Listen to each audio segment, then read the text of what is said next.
आज हम लोग डिस्कस करेंगे हमारा एक और नया टॉपिक लिटरेसी रेट्स के बारे में।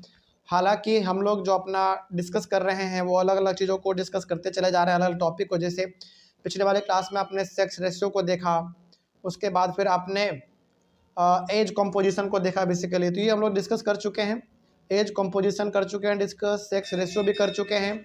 और आज हम लोग डिस्कस करेंगे लिटरेसी रेट्स के बारे में। लिटरेसी रेट का कहने का सिंपल सा मतलब है कि कितने लोग पढ़े लिखे हैं, लेकिन इसका ना कुछ क्राइटेरिया होता है कि कितने से कितनी उम्र के बीच में लोग होने चाहिए। तो वो देखते हैं हम लोग क्या लिखा हुआ है।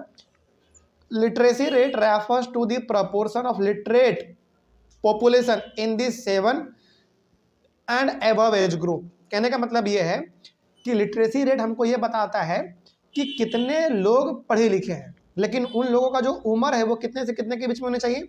7 साल से लेकर 7 साल से ऊपर के होने चाहिए। अच्छा, यहाँ पे हम इसको ये भी कह सकते हैं कि लिटरेसी रेट जो है वो काउंट होता है 7 साल से लेकर ऊपर वाले एज तक। अच्छा, फिर हमने 6 ईयर्स तक कैलकुलेट क्यों नहीं किया?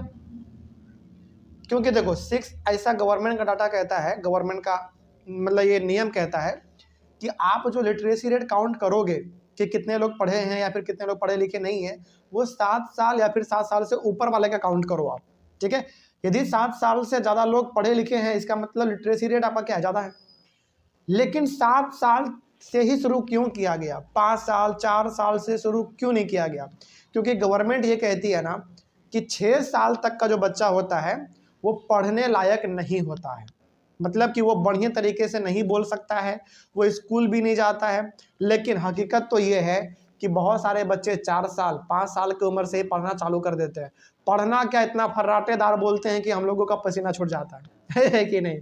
और फ़ोन तो ऐसे चलाएंगे ना जैसे कि एकदम पूरा बचपन से, मतलब जन्म से उनको फ़ोन का आइडिया था, इस तरीके से। खैर, गवर्नमेंट के खिलाफ आप नहीं जा सकते हैं, क्योंकि गवर्नमेंट ये कहती है कि जो 6 साल तक का बच्चा या फिर जो बच्ची है उसको हम लोग लिटरेट पॉपुलेशन में काउंट इसलिए नहीं करेंगे क्योंकि वो लोग अक्सर ज़्यादातर स्कूल नहीं जाते हैं उस समय पे, क्योंकि छोटा उम्र होता है ना, उस समय पे अपने बच्चों को स्कूल कोई भेजता नहीं है। ठीक है, लेकिन यदि रियलिटी देखा जाए तो अधिकतर बच्चे स्कूल जाने लगते हैं उस समय पे।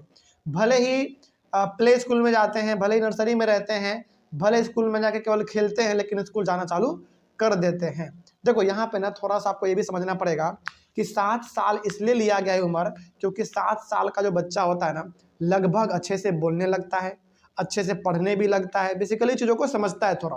ठीक है, तो लिटरेसी रेट का मतलब हो गया कि 7 साल या फिर 7 साल से उम्र वाले यदि बच्चे या फिर बच्चियाँ पढ़ी लिखी हैं तो वही हमारा लिटरेसी रेट में कैलकुलेट किया जाएगा, नहीं तो फिर नहीं किया जाएगा। 7 साल से नीचे वाले को कैलकुलेट हम लोग नहीं करते हैं, क्योंकि गवर्नमेंट सीधा से ये कहती है कि वो लोग उतने स्कूल नहीं जाते हैं, इसलिए हम लोग उसको कैलकुलेट नहीं करेंगे। ठीक है, आगे बढ़ते हैं। According to the census of 2001, यानी कि 2001 में पता लगाया गया, ऐसा रिपोर्ट तैयार किया गया 2001 में कि a person aged 7 years and above who can read and write with understanding in any language is termed as literate. यानी कि 2001 में ये मतलब एक सेंसस निकला। सेंसस मतलब ये पूरी तरीके से जनगणना किया गया, पूरी तरीके से लोगों के पास जाके ये पूछा गया कि आप कितने पढ़े लिखे हैं, आप अपना नाम लिखना जानते हैं कि नहीं, अपना पता लिखने जानते हैं कि नहीं। तो इसमें से ये पता चला कि जो जिसका उम्र 7 साल या फिर 7 साल से ज़्यादा है, यदि वो अच्छी तरीके से चीज़ों को लिख पाते हैं, चीज़ों को समझ पाते हैं, अंडरस्टैंडिंग यदि उनका अच्छा है, तो वही केवल लिटरेट कहलाएंगे। बात समझ में आ रही है? तो जो बच्चे या फिर बच्चियाँ 7 साल से या फिर 7 साल के या फिर 7 साल के ऊपर के हैं, और उसमें भी वैसे लोग जो कि केवल और केवल पढ़ सकते हैं, समझ सकते हैं चीज़ों को, उसको हम लोग लिटरेट के पॉपुलेशन में काउंट करते हैं। ठीक है, आगे। There has been a steady improvement in the literacy levels in India. देखो हमारा इंडिया का जो शिक्षा व्यवस्था है ना, पहले थोड़ा सा कमज़ोर था, लेकिन अभी जो है शिक्षा व्यवस्था हमारे इंडिया का बहुत अच्छा हो चुका है। यानी कि गवर्नमेंट एजुकेशन पे अच्छा खासा ध्यान दे रही है, जिसके वजह से हमारा लिटरेसी रेट बहुत अच्छा खासा बढ़ रहा है, यानी कि ज़्यादा लोग पढ़ रहे हैं। ठीक है, अगला, the literacy rate in India as per the census of 2001 is 64.84%। यानी कि 2001 में लिटरेसी रेट जो था इंडिया का वो 64.84% था।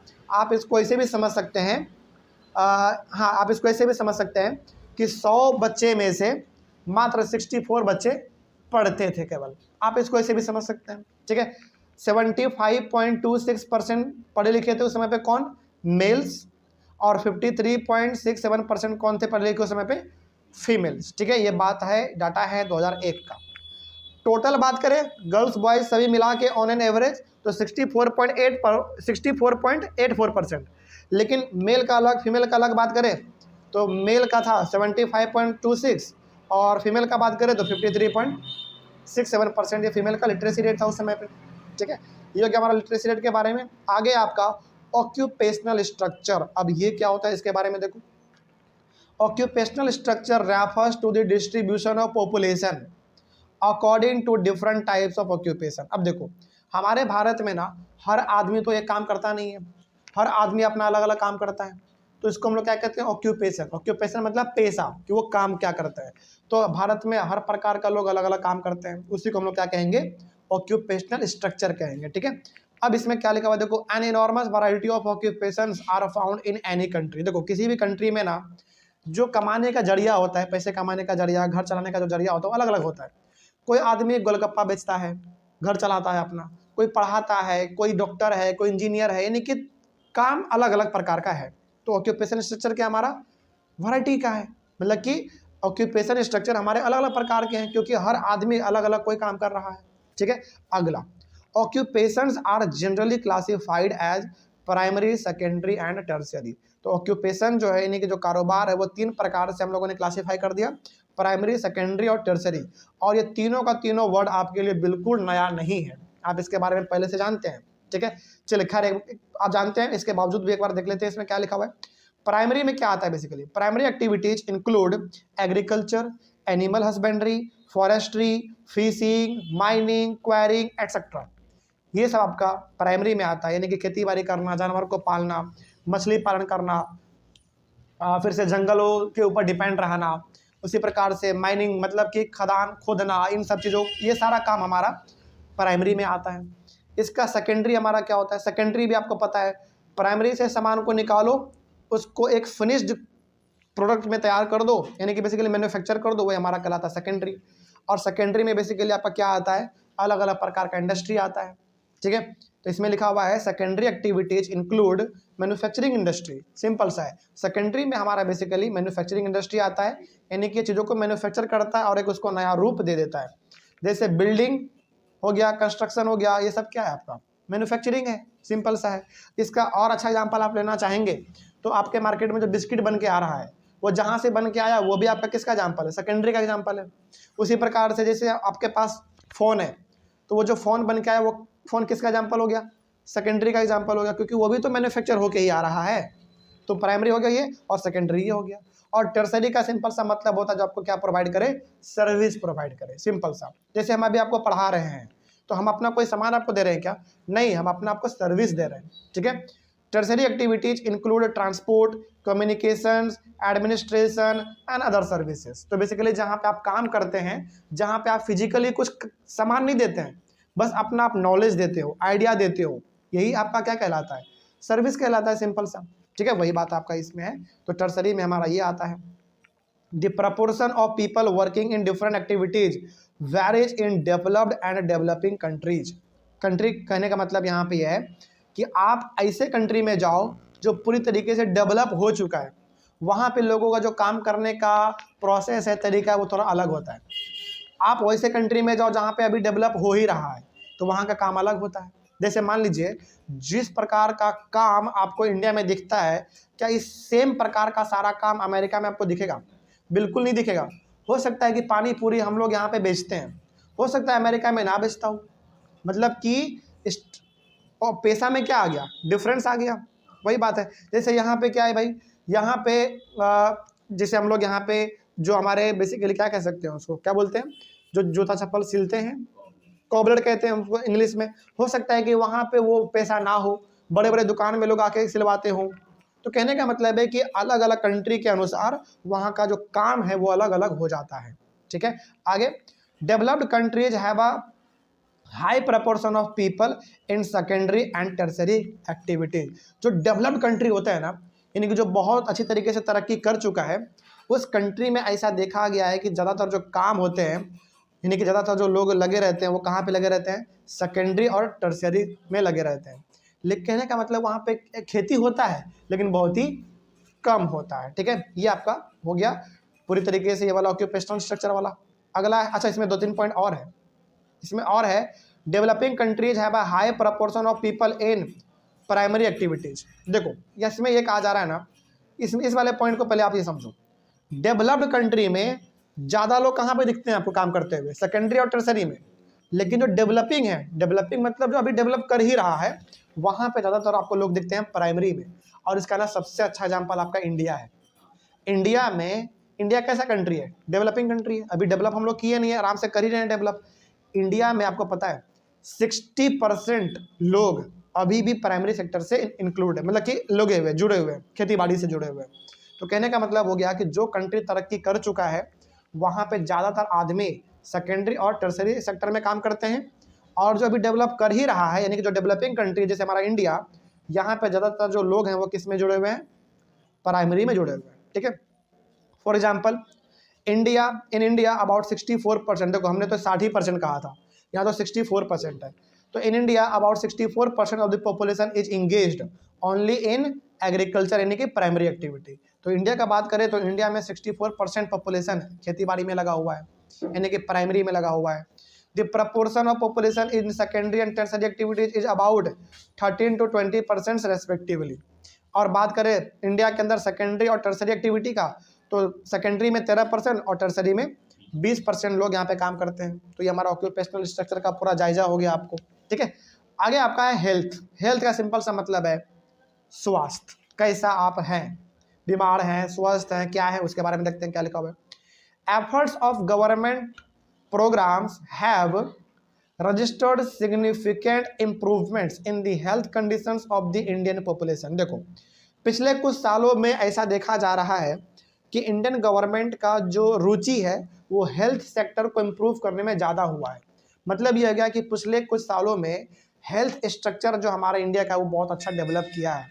जहाँ पे मेडिकल कॉलेज नहीं था वहाँ पे मेडिकल कॉलेज आ रहा है, जहाँ पे हॉस्पिटल नहीं था वहाँ पे हॉस्पिटल आ रहा है। अब तो सरकार छोटे छोटे गाँव में भी एक छोटा सा मेडिकल का दुकान खोल रहे हैं ताकि वहाँ पे आपको दवाई मिल जाए, आपका छोटा मोटा बीमारी वहीं पे ठीक हो जाए, है ना। जैसे पहले क्या होता था ना, जैसे गांव में क्या होता था पहले कि यदि कोई महिला प्रेग्नेंट है तो उनको डिलीवरी के लिए शहर जाना पड़ता था, 7-7 किलोमीटर 8-8 किलोमीटर ट्रैवल करके। लेकिन गवर्नमेंट का अब जो नया प्रोग्राम है वो ये कहती है कि आपको अब बाहर जाने की ज़रूरत नहीं है, आपके गांव में एक छोटा सा प्राइमरी हेल्थ सेंटर होगा, यानी कि आप छोटा मोटा इलाज वहीं पे अपना करा सकते हैं। और हर जगह पे धीरे धीरे खुल रहा है। इससे क्या हो रहा है बेसिकली पता है, आपका हेल्थ इंप्रूव हो रहा है, इंडिया का जो हेल्थ का सिस्टम है वो इंप्रूव हो रहा है, सिंपल सा। ठीक है, आगे बात करते हैं। There is some improvement in public health prevention of infectious diseases and application of modern medical practices. कहने का मतलब ये है कि हेल्थ, पब्लिक हेल्थ जो है बेसिकली, यानी कि गवर्नमेंट का जो ध्यान है हेल्थ के ऊपर धीरे धीरे बढ़ रहा है, पहला बात। और दूसरा बात, जो बड़ा गंभीर बीमारी हम लोग को हो जाता था वो धीरे धीरे अब क्या हो रहा है, कम हो रहा है। क्यों कम हो रहा है, क्योंकि हेल्थ स्ट्रक्चर हम लोग का अच्छा हो रहा है। ठीक है, और साथ ही साथ मेडिकल में जो अच्छे अच्छे टेक्नोलॉजी हैं अब वो हमारे पास आ रहे हैं। ठीक है, जैसे पता है आपको पहले ना क्या होता था कि यदि आपको कोई भी छोटा मोटा बीमारी होता था तो आपको बड़े बड़े हॉस्पिटल जाने पड़ते थे, क्योंकि अच्छा अच्छा टेक्नोलॉजी वाला मशीन वहीं पे मिलता था। लेकिन अब आपका इलाज आपके शहर में हो जा रहा है। क्यों हो जा रहा है भाई, क्योंकि टेक्नोलॉजी हमारा इंप्रूव हो चुका है, हर मशीन आपके पास है, हर चीज़ एक ही जगह पे मिल जा रहा है आपको। अगला, despite considerable improvements the health situation is a matter of major concern for India. देखो लेकिन यहाँ पे ना आपको एक बात ये भी मानना पड़ेगा कि इंडिया का हेल्थ स्ट्रक्चर कितना ही बढ़िया क्यों ना हो जाए, इसमें सुधार का ज़रूरत हमेशा है, बिल्कुल ज़रूरत है। क्योंकि देखो इंडिया का पॉपुलेशन लगातार बढ़ रहा है। अब पॉपुलेशन बढ़ने का सिंपल सा मतलब है कि लोग बीमार पड़ेंगे ही पड़ेंगे। तो इंडिया ऐसा कंट्री है ना जहाँ पे हेल्थ स्ट्रक्चर कितना भी बढ़िया हो जाए, हेल्थ का कंडीशन कितना भी बढ़िया हो जाए, कितने भी हॉस्पिटल खुल जाएं, कितने भी मेडिकल कॉलेज खुल जाएं, लेकिन इसके ऊपर ना आपको हमेशा काम करते रहना पड़ेगा। क्योंकि ऐसा नहीं है कि आप एक बार हेल्थ को सुधार दिया आपने, हर जगह पे मेडिकल कॉलेज सब बना दिया आपने, काम आपका बन गया, नहीं। हर जगह पर आपको इसमें इम्प्रूवमेंट करने की ज़रूरत है, ठीक है, क्योंकि लगातार हमारा पॉपुलेशन बढ़ रहा है, ठीक है। अभी आपने कुछ साल पहले देखा ना, कोरोना आया तो कितना हाल ख़राब हुआ हमारा, लोगों को हॉस्पिटल में बेड नहीं मिल रहा था, रोड पे आके इलाज हो रहा है उनका, पूरा रोड के ऊपर एकदम लगे हुए हैं, पूरा सिलेंडर उनके बॉडी पे लगा हुआ है, ऑक्सीजन वाला जो मास्क रहता है वो लगा हुआ है। मतलब इतना ख़राब स्थिति था हमारे इंडिया के अंदर हेल्थ का, तभी तो वैसा स्थिति हमको देखना पड़ा। ऐसा स्थिति हम लोगों को अमेरिका में क्यों नहीं दिखा? क्योंकि वहाँ का हेल्थ स्ट्रक्चर बहुत अच्छा था, ठीक है। तो कहने का मतलब यहाँ पे यह है कि इंडिया ऐसा कंट्री है जहाँ पे हेल्थ कितना भी इम्प्रूव हो जाए, आपको हमेशा उसमें सुधार करते रहना पड़ेगा, ठीक है। नहीं तो फिर वही हाल होगा जो हमारा हाल कोरोना के वक्त में हुआ था, बड़ा खराब हाल हो गया था। आगे, लोगों को सिलेंडर नहीं मिल रहा था गैस वाला, सोचो, ठीक है। Safe drinking water and basic sanitation are available to only 1/3 of the rural population. सोचो, यानी कि गाँवों का यदि बात करें, गाँवों में 1/3 लोगों को ही साफ पीने का पानी है, उसके घरों के आसपास साफ सफाई रहता है। कहने का मतलब ये है कि 3 कोने में से मात्र 1 कोना ही ऐसा लोग है जिसको साफ पानी पीने को मिल रहा है, साफ सफाई मिल रहा है, बाकी 2 कोने को साफ पानी भी पीने को नहीं मिल रहा है। अब जब पानी नहीं पीने को मिल रहा तो ऑब्वियस सी बात है, पानी से जुड़ा हुआ समस्या आपको होने ही वाला है, बीमार आप पड़ने ही वाले हैं। तो इनके ऊपर गवर्नमेंट को थोड़ा सा ध्यान देना चाहिए। आगे, this problems need to be tackled through an appropriate health policy. तो ये सब जो समस्या है, इन सबको ख़त्म करने की ज़रूरत है और बहुत ही अच्छे इसके ऊपर पॉलिसी लाने पड़ेंगे गवर्नमेंट को बेसिकली इसके ऊपर ध्यान देना पड़ेगा, ठीक है। तो हेल्थ का ये हमारा कंडीशन था इंडिया में, और क्या इसमें गवर्नमेंट का रोल है ये भी आपने देखा। अगले वाले क्लास में हम लोग डिस्कस करेंगे एडोलसेंट पॉपुलेशन के बारे में, 1-2 टॉपिक और हमारा बचता है, उसको हम लोग शुरू करेंगे, उसके बाद फिर ये चैप्टर हमारा कंप्लीट हो जाएगा, ठीक है। तो मिलते हैं हम लोग अपने अगले वाले क्लास में। Thank you very much. Next topic है हम लोगों का इस चैप्टर के अंदर एडोलसेंट पॉपुलेशन के बारे में, और देखते हैं कि इसमें क्या लिखा हुआ है। इसके बाद इसी क्लास में हमारा बेसिकली 2-3 टॉपिक हम लोग डिस्कस करेंगे और फिर हमारा चैप्टर कंप्लीट हो जाएगा, ठीक है।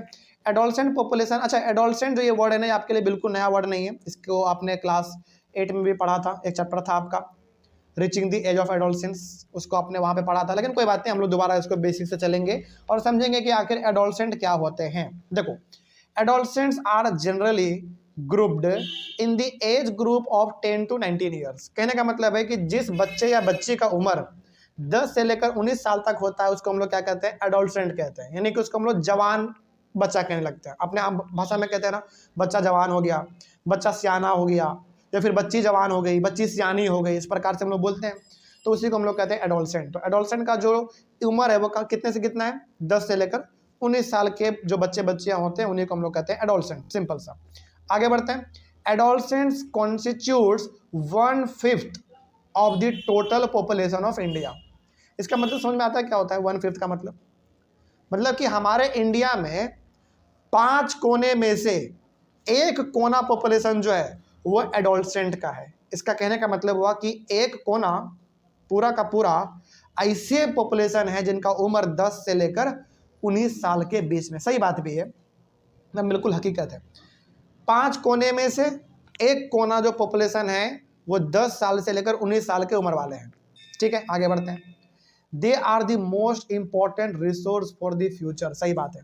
देखो, कहने का मतलब यहाँ पे ये है ना कि जो 10 साल से 19 साल के बच्चे या बच्चियाँ होती हैं, किसी भी कंट्री का ना ये फ्यूचर होता है। यदि इनको अच्छी तरीके से पढ़ा लिया जाए, इनको अच्छी तरीके से हेल्थ अच्छा दे दिया जाए, यदि इनको बढ़िया तरीके से प्रमोट कर दिया जाए, तो तरक्की जो डिपेंड करता है कंट्री का, इन्हीं लोगों के ऊपर डिपेंड तो करेगा। क्या तरक्की किसी और चीज़ से पता चलता है क्या? नहीं, वहाँ के लोग कितने पढ़े लिखे हैं, कितने वो स्वस्थ हैं, कितना पैसा कमाते हैं, उसी के ऊपर डिपेंड करेंगे। और सबसे अच्छा उम्र है आपका 10 साल से 19 साल। यदि इस उम्र में आपने मेहनत कर लिया, यदि इस उम्र में आपको एजुकेशन अच्छा मिल गया, तो फिर आप बहुत अच्छा निखर जाते हैं, बहुत अच्छे निखर जाते हैं, आप बुलंदी पे पहुंच जाते हैं। लेकिन इसी उम्र में यदि आपने कुछ गलती कर दिया तो फिर आप बिखर भी जाते हैं, ठीक है। तो ये उम्र जो होता है ना, ये किसी भी कंट्री के लिए बहुत ही अच्छा उम्र होता है, यानी कि ये जो बच्चे होते हैं 10 साल से 19 साल के, ये फ्यूचर होते हैं किसी कंट्री के, ठीक है। आगे, nutrition requirements of adolescents are higher than those of a normal child और एडल्ट। देखो, 10 साल से लेकर 19 साल के जो बच्चे बच्चियाँ होती हैं ना, इनको न्यूट्रिशन की ज़रूरत सबसे ज़्यादा पड़ती है, क्योंकि ये ऐसा समय है जिसमें आपके बॉडी के अंदर अलग अलग प्रकार के चेंजेज होते हैं, चाहे बॉय हो चाहे गर्ल्स हो, अलग अलग प्रकार के बॉडी में चेंजेज आते हैं। चेंजेस आने के साथ साथ आपका इसमें ग्रोथ होता है, डेवलपमेंट होता है, अलग अलग प्रकार का आपको हार्मोन्स रिलीज होता है। तो ये जो उम्र है, इस उम्र में बहुत ज़्यादा न्यूट्रिशन आपको चाहिए, बहुत ज़्यादा चाहिए, क्योंकि न्यूट्रिशन ही एक ऐसा चीज़ है जो आपका डेवलपमेंट कर सकता है इस उम्र में, ठीक है। और यही उम्र होता है जहाँ पे आपका अच्छे तरीके से ब्रेन का डेवलपमेंट होता है, आपका हाइट बढ़ता है, इसी उम्र में होता है बेसिकली, ठीक है। अगला, यानी कि जो न्यूट्रिशन बच्चों को चाहिए, छोटे बच्चों को या फिर जवान जो बड़े लोग हैं, इन सभी से ज़्यादा न्यूट्रिशन इस उम्र के बच्चों को चाहिए होता है, ठीक है। अगला, but in India the nutrition available to adolescents is inadequate, यानी कि जितना न्यूट्रिशन मिलना चाहिए एडोलसेंट पॉपुलेशन को उतना मिल नहीं पाता इंडिया में, ठीक है। A large number of adolescent girls suffer from anaemia due to the lack of proper nutrition, बिल्कुल सही बात है। यानी कि हमारे भारत का एग्जाम्पल यहाँ पे दिया जा रहा है। भारत में लड़कियों का संख्या ऐसे बहुत सारे हैं जो कि एनीमिया से लड़ रही हैं, और एनीमिया कैसे होता है? न्यूट्रिशन के कमी के वजह से होता है। बात समझ में आ रही है? और न्यूट्रिशन का, जैसे एनीमिया का है ना, कुछ लक्षण आपको बताते हैं हम। पहला बात तो एनीमिया होगा कैसे? न्यूट्रिशन के कमी के होने की वजह से। और एनीमिया का ना 2-4 लक्षण बताते हैं। जैसे एनीमिया यदि किसी को होगा ना, तो उसमें होता क्या ना, आपको आलस बहुत आएगा, पहला बात, कोई काम करने का मन नहीं करेगा, ऐसा लगेगा कि आपको पूरा शरीर दर्द कर रहा है, और नींद इसमें बहुत आता है। और ये खास करके ज़्यादातर किस में पता है? लड़कियों में, क्योंकि लड़की लोग ना नखड़ा बहुत करती है कि ये खाएंगे वो नहीं खाएंगे, और न्यूट्रिशन, और खास करके आपको हकीकत बताते हैं, ज़्यादातर पॉपुलेशन को ना करेला पसंद नहीं है, शिमला मिर्च पसंद नहीं है, कद्दू पसंद नहीं है। यही सब तो न्यूट्रिशन का सोर्स है। ये सब कैसा सब्जी है? हरा सब्जी है, और इसे ये चीज़ खाना चाहिए बेसिकली, ठीक है। खैर अलग बात है, सबका अपना अलग अलग स्वाद है, अलग अलग टेस्ट है, लेकिन ये आपको मानना पड़ेगा कि इंडिया के अंदर बहुत सारी ऐसी लड़कियां हैं जिनको एनीमिया हुआ है, और एनीमिया न्यूट्रिशन की कमी की वजह से होता है। तो कोई दिक्कत नहीं इसमें, आगे बढ़ते हैं। तो ये हो गया टॉपिक आपका कंप्लीट एडोलसेंट पॉपुलेशन का। अगला है नेशनल पॉपुलेशन पॉलिसी, जिसको शॉर्ट में हम लोग NPP के नाम से भी जानते हैं। अब इसमें क्या है देखा जाए। इसमें कहा जा रहा है national population policy was launched in 2000, यानी कि पहली बात तो जो पॉलिसी है गवर्नमेंट के द्वारा लॉन्च किया गया, और चूंकि आगे वर्ड लग गया नेशनल, तो किस गवर्नमेंट के द्वारा लॉन्च किया गया होगा? इंडियन गवर्नमेंट के द्वारा, यानी कि सेंट्रल गवर्नमेंट के द्वारा। तो सेंट्रल गवर्नमेंट ने एक पॉलिसी लॉन्च किया, उस पॉलिसी का नाम था नेशनल पॉपुलेशन पॉलिसी, और वो कब किया? 2000 में किया। अच्छा एक बात और बताइए, चूंकि पॉपुलेशन से जुड़ा हुआ है तो ये पॉलिसी किसके बारे में होगा? ऑब्वियस सी बात है, पॉपुलेशन के बारे में होगा। खैर आगे देखते हैं क्या लिखा हुआ है। It is an incentive of Indian government, यानी कि जो कदम उठाया गया था, ये कदम इंडियन गवर्नमेंट के द्वारा ही उठाया गया। लेकिन अब इसमें क्या है, नेशनल पॉपुलेशन पॉलिसी का क्या फीचर्स था, इसको क्यों लाया गया गवर्नमेंट के द्वारा, थोड़ा सा इसके बारे में बात कर लेते हैं। तो features of national population policy क्या है? देखो इसमें ना 5 फीचर्स इसका हमने लिखे हैं आपके बुक से। पहला है free and compulsory education, school education up to 14 years of age, यानी कि जिस बच्चे या फिर बच्ची का उम्र 14 साल तक है उसको फ्री में पढ़ाया जाएगा। क्या प्राइवेट स्कूल में या गवर्नमेंट स्कूल में? केवल गवर्नमेंट स्कूल में। इस बात को आप याद रखिएगा, जो भी गवर्नमेंट नियम कानून निकालती है ना, वो गवर्नमेंट स्कूल पे लागू होती है, प्राइवेट पे नहीं होता। इसीलिए आप देखते हैं किसी किसी प्राइवेट स्कूल का जो मंथली पेमेंट, जो मंथली फ़ी है, किसी का 10,000 है, किसी का 12,000 है, किसी का 5,000 है, सबका अलग अलग फ़ी। क्यों है? क्योंकि वो प्राइवेट स्कूल है भाई, वो कुछ भी अपना फ़ी रख सकती है, उसका मन चलता है उस पर। लेकिन गवर्नमेंट ये कहती है कि हर वो बच्चा या फिर बच्ची जो सरकारी स्कूल में पढ़ती है या फिर पढ़ता है, और जिसका उम्र 14 साल से नीचे है, उसको फ्री में पढ़ाया जाए। ये हकीकत भी है, यानी कि जिस बच्चे का उम्र या फिर बच्ची का उम्र 14 साल से नीचे का होता है, उनको आप सरकारी स्कूल में जाके देखो, फ्री में पढ़ाया जा रहा है उनको, ठीक है। ये गवर्नमेंट का पॉलिसी का ये फीचर्स है। अगला बढ़ते हैं, reducing infant mortality rate to below 30 per 1000 live births. अच्छा इन्फेंट मोर्टालिटी रेट समझते हैं क्या होता है? बताइए जरा क्या होता है। जो बच्चा 1 साल के कम उम्र में ही मर जाता है। बिल्कुल सही, बिल्कुल। देखो गवर्नमेंट ने ये देखा, पहले तो हम समझाते हैं आपको कि इन्फेंट मोर्टालिटी रेट का मतलब क्या होता है।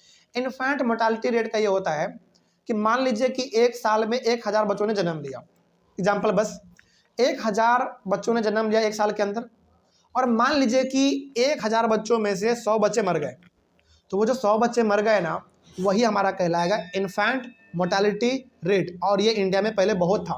मतलब कि पहले बच्चे, मान लीजिए कि 1000 जन्म लिया बच्चों ने, तो 200-300 बच्चे मर जाते थे, खाना के कमी की वजह से, बीमारी की वजह से, गंदा पानी पीने की वजह से, यानी कि किसी भी कारण से बच्चे पहले ज़्यादा मरते थे। तो गवर्नमेंट ने क्या सोचा?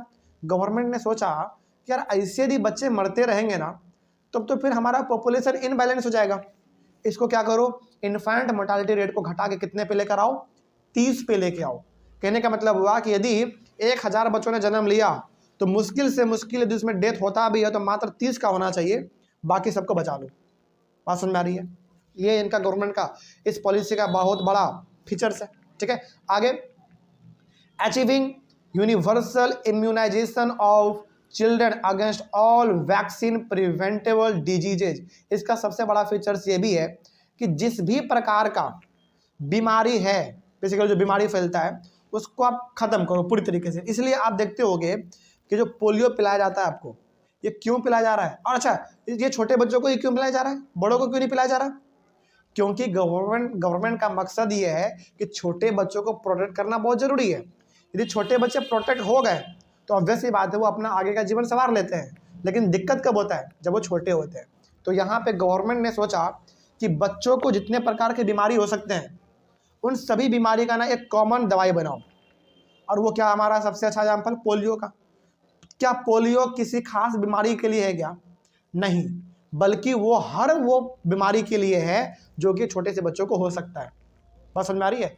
अब आप ये नहीं बोल सकते हैं कि जो पोलियो पिलाया जा रहा है वो इसलिए है क्योंकि आपको सर्दी नहीं होगा, बुखार नहीं होगा, जुकाम नहीं होगा। नहीं, वो तो कॉमन चीज़ है, वो सबको हो सकता है। लेकिन पोलियो इसलिए है ताकि आपके बॉडी में गंभीर बीमारी कुछ ना हो सके। ठीक है, तो गवर्नमेंट ने यह सोचा कि क्यों ना ऐसा कुछ निकाला जाए, ऐसा कोई दवाई निकाला जाए जो कि हर प्रकार के बीमारी से लगभग लड़ने में सक्षम हो। तो उन्होंने पोलियो निकाल दिया। हम लोग बचपन में खूब पोलियो पिए हैं, घर घर आती थी हमारे महिलाएं पिलाने के लिए पोलियो, 2 बूंद डालती थी, बड़ा कड़वा लगता था लेकिन ठीक लगता था। फिर उंगली में फिर एक वो रंगती थी ब्लैक से, तो वो अच्छा था बेसिकली। तो गवर्नमेंट का ये भी प्रोग्राम है, इन्हीं की फीचर्स है इस पॉलिसी का। अगला, promoting delayed marriage for girls. देखो पहले होता क्या था ना हमारे इंडिया में, आज से आप 50 साल 60 साल पीछे जाओ, ये तो हम बहुत बोल दिए, आज से आप 30 साल बस पीछे जाओ, इंडिया के लगभग बहुत सारे स्टेट में जो लड़कियों का शादी है वो कम उम्र में कर दिया जाता था। आज भी होता है, इसमें कोई बड़ी बात नहीं है, लेकिन आज इसमें बहुत हद तक सुधार आ गया है। देखो यदि आपको लाइव चाइल्ड मैरिज देखना हो ना, तो आप कहाँ जाओ पता है? आप, हालांकि तो आपको हर जगह मिल जाएगा, लेकिन एकलौता ऐसा स्टेट इंडिया में जहाँ पे चाइल्ड मैरिज आज भी पूरी तरीके से चलता है, वो आपका कौन सा स्टेट है पता है? राजस्थान। देखो चाइल्ड मैरिज बिहार में भी होता है, चाइल्ड मैरिज यूपी में भी होता है, झारखंड में भी होता है, हर जगह होता है, लेकिन बड़े लेवल पे यदि आपको चाइल्ड मैरिज देखना हो तो कहाँ पे चल जाओ आप? राजस्थान। राजस्थान में आज भी छोटे छोटे बच्चियों का शादी करा दिया जाता है बचपन में ही। यह हकीकत है, ये हम अपने मन से नहीं बोल रहे, गवर्नमेंट का डाटा कहती है। आप जाओ कहीं पे, आप सर्च करो, आपको पता चलेगा। ठीक है, आगे बढ़ते हैं फिर। तो जो लड़कियों का जल्दी शादी कर दिया जाता था, उनमें भी थोड़ा सा देरी हो, उनका उम्र पूरे तब शादी हो, ये भी इस पॉलिसी का फीचर्स है। ठीक है, आगे, making family welfare a people centred programme. कहने का मतलब ये है, इस प्रोग्राम का फीचर्स एक ये भी है कि आपके फैमिली में जो भी समस्या है उसको क्या करो आप, एकदम मतलब इसको ना प्रोग्राम की तरह देखो। अब देखो जैसे होता क्या है ना, हमारे समाज में अलग अलग समय पर गवर्नमेंट इस प्रकार के भी प्रोग्राम चलाती हैं कि कैसे आपको घर में रहना है, किस तरीके से घर में डोमेस्टिक वायलेंस नहीं होने देना है। जैसे पहले क्या होता था, लड़कियों को खास करके पीटा जाता था घरों में, लेकिन ये समस्या अब कम हुआ है। क्यों कम हुआ? क्योंकि गवर्नमेंट ने क्या किया, इसके ऊपर ना बहुत ही सख्त कानून ला दिया। अब क्या कानून है? अब कानून ये है कि यदि कोई पुरुष महिलाओं को मारता है या फिर टॉर्चर करता है और महिला जाके पुलिस स्टेशन में शिकायत कर दी तो बड़ा भारी केस बनता है ना। तो कहा गया कि जो फैमिली में वेलफेयर हो रहा है, मतलब कि फैमिली में जो भी समस्या है उसको एक तरीके से प्रोग्राम के तौर पे देखो, और कोई समस्या है तो जाके दर्ज करो, आपका दूर हो जाएगा समस्या। तो making family welfare a people centred programme, वही बात है हमने जो कहा आपको इसमें। ठीक है, चलिए अगला है आपका NPP 2000 एंड एडोलसेंट्स। अब ये क्या है थोड़ा सा देखो, यानी कि इसमें हम लोग ये देखने वाले हैं कि जो नेशनल पॉपुलेशन पॉलिसी था जो कि 2000 में आया था, 2000 में जो आया था, उसका असर एडोलसेंट पे क्या पड़ा। ठीक है, देखते हैं इसमें क्या लिखा हुआ है। According to the national population policy यानी कि NPP, adolescents are the major sections of the population that need greater attention. कहने का मतलब यहाँ पे हो गया कि नेशनल पॉपुलेशन पॉलिसी जो आया था उसका मेन मकसद किस पे ध्यान रखना था, एडोलसेंट पे था, यानी कि उस लोगों पे ध्यान दो ज़्यादा जो कि इस कंट्री का फ्यूचर है। अब देखते हैं क्या था भाई, steps of NPP towards adolescents, यानी कि जो नेशनल पॉपुलेशन पॉलिसी आया था 2000 में, उन्होंने क्या कदम लिया एडोलसेंट को लेकर, देखते हैं क्या है। Protection from unwanted pregnancies. देखो होता क्या है ना, 10 साल से 19 साल का उम्र ऐसा होता है जो बच्चे और बच्चियों की गलती की वजह से प्रेगनेंसी बढ़ जाता है, तो उसको आप कैसे रोक सकते हैं। उसको रोकने का सबसे अच्छा तरीका ये है कि आप एजुकेट करो अपने आप को, पढ़ो लिखो, तो आपको समझ में आएगा कि किस उम्र में ये सब चीज़ होना ठीक रहेगा। बिल्कुल सही बात है। तो अनवांटेड प्रेगनेंसी जो होता था उनको रोकने का सबसे बड़ा मेन मकसद था इसका, ठीक है। और क्या था भाई, protection from sexually transmitted disease, जिसको हम लोग शॉर्ट में एसटीडी कहते हैं, यानी कि सेक्सुअल कॉन्टैक्ट के दौरान जो बीमारी फैलता है जिसको हम लोग कहते हैं सेक्सुअली ट्रांसमिटेड डिजीजेज, इसको आप कैसे रोक सकते हैं, इसका भी बहुत बड़ा रोल है इसमें एनपीपी में, ठीक है। अगला है आपका encouraging delayed marriage and child bearing. जैसे पहले क्या होता था, छोटे से उम्र में शादी हो गया और छोटे से उम्र में बच्चे भी हो जाते थे, उनको आप क्या करो, रोको, समय दो, उसको समय पुरने दो, तब शादी करो, तब अपने बच्चों को पालो, ये ठीक रहेगा आपके लिए। तो ये भी बहुत बड़ा स्टेप था एनपीपी का एडोलसेंट्स के प्रति। अगला क्या है भाई, educating adolescents about the risk of unprotected sex, यानी कि खास करके 10 साल से लेकर 19 साल का जो उम्र होता है, इस उम्र में एडोलसेंट्स बेसिकली लड़के लड़कियां अनप्रोटेक्टेड सेक्स कर लेते हैं, जिसकी वजह से बीमारी फैलता है, प्रेगनेंसी का चांस बढ़ जाता है। और जो एक सबसे बड़ी गंभीर बीमारी है HIV एड्स, ये भी बहुत बड़ा है। तो इसको आप कैसे रोक सकते हो, ये भी इस प्रोग्राम का बहुत बड़ा फीचर था, ठीक है। और ये सब चीज़ बेसिकली किसके लिए किया जा रहा है, एडोलसेंट के लिए किया जा रहा है, ताकि आप अपना फ्यूचर बचा सको, ठीक है। आगे बढ़ते हैं।